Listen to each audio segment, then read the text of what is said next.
तर आता पीएफआयच्या 15 जणांना फाशीची शिक्षा सुनावण्यात आली आहे। आत्ताची ही एक मोठी अपडेट। केरळमधील भाजप पदाधिकारी रणजित श्रीनिवासन यांच्या हत्या प्रकरणी ही एक अपडेट समोर येते। डिसेंबर 2021 मध्ये रणजित श्रीनिवासन यांची हत्या करण्यात आली होती। त्यांच्या घरात घुसून हल्लेखोरांनी कुटुंबासमोर त्यांची हत्या केली होती आणि या प्रकरणी ही कारवाई करण्यात आली आहे। याबाबत अधिक माहिती जाणून घ्या आमचे प्रतिनिधी दीपक यांच्याकडून। दीपक, पीएफआयच्या 15 जणांना फाशीची शिक्षा सुनावली आहे। पॉप्युलर फ्रंट ऑफ इंडिया ही जी पीएफआय ही जी संघटना आहे यावर केंद्र सरकारने बंदी घातलेली संघटना आहे, बँड संघटना आहे भारतामध्ये। आणि 2021 साली त्यांनी रणजित श्रीनिवासन यांचा खून केला होता, त्यांच्या कुटुंबासमोर त्यांचा खून केला होता तलवारींनी।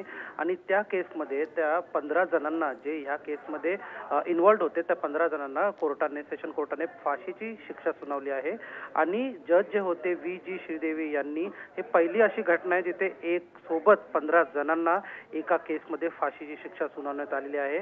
आणि जो खून झाला होता त्याचं एक्सप्लेनेशन त्यांनी असं दिलं होतं की जे SDPI जी पीएफआयचीच राजकीय विंग आहे, SDPIचे जे स्टेट सेक्रेटरी होते स्टेट KS खान, तर यांची जी हत्या त्यांच्याद्वारे श्रीनिवासन यांचा हात होता त्यांच्या हत्येमध्ये।